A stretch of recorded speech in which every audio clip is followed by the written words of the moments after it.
mission at So What Else is to basically provide out-of-school time programming for kids in need, and we do that through summer camps and after-school programs, and then we also serve the community. One of our biggest issues is the environment, and we want to make a difference in protecting our earth. And so the way we tie together those two missions is we have the kids that we serve the community, and we call that our Pay It Forward tenet. So our staff was teaching summer camp at Kingman Boys and Girls Club on Logan Circle, and we took a bike ride down to Haynes Point, which was the first time I'd ever been to Haynes Point, you know, a DC landmark, which is where we are here today. And as we were riding bikes along the Potomac, we noticed, you know, incredible amounts of trash, and I was pretty blown away, being a Washington DC native, that, you know, the national parks where the monuments are, the FDR, had so much trash. So when we got out to the point, we were inspired to do a cleanup and to get as far as we can on the National Mall.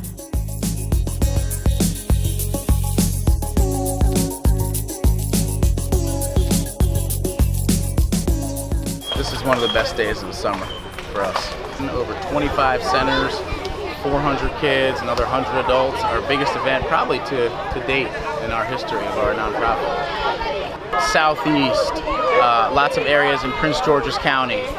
There's a couple in Maryland and a couple in Howard County. So you're looking at 25 community centers from all over the area, and they've all conglomerated here today. And we went to each one of these sites about twice during the summer for a day of camp. We've got soccer, football, kickball, arts and crafts, face painting. We have a service learning competition, which is really in line with our mission, and that's to see which center can come up with the best initiative to create change.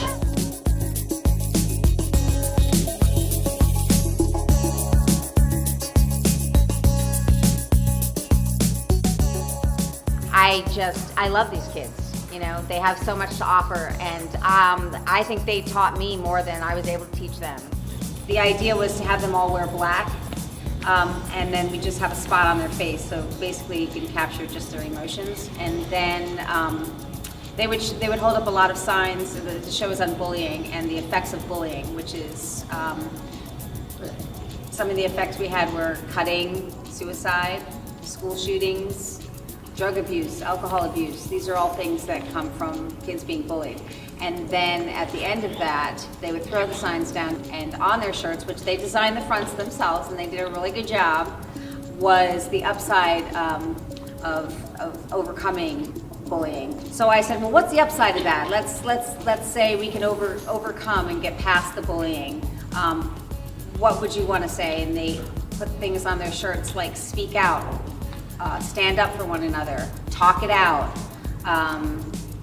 be brave, be yourself. It's okay to be different.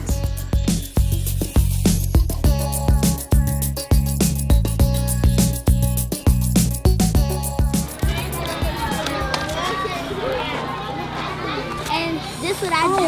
It says, stop the bullying.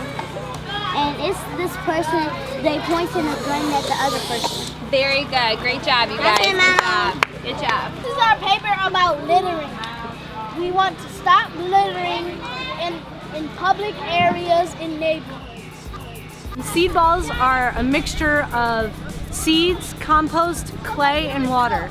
And basically it's 1 handful of seeds, 4 handfuls of clay, 5 handfuls of compost. And you mix it all together while it's dry, and then you add water and turn it into a blob, and then you start to pull off little chunks and make balls like so, like these. And then you set them out to dry in the sun for a day, and then you can take the seed balls and toss them anywhere where you would want flowers to grow. Yeah. All we look for is opportunities to serve and kids to serve. We don't charge anything. We go out and we do the work, and we hope that, you know, people will pick us up and fund us and appreciate what we're doing and support us. And these kids are all, you know, the DMV's most needy kids. You know, a lot of donations that we take in, we just hand over to these community centers and hand over to these kids. we're starting to really develop those and cultivate those strong relationships. Like these kids now, this is our 3rd year doing this, so we know all these kids. We haven't seen that 10-year measured change where they come to you and say, oh, we're hoping for that. That's our goal, is that in 10 years, when these kids are growing up, there'll be success stories and things like that. So that's going to take a little more time.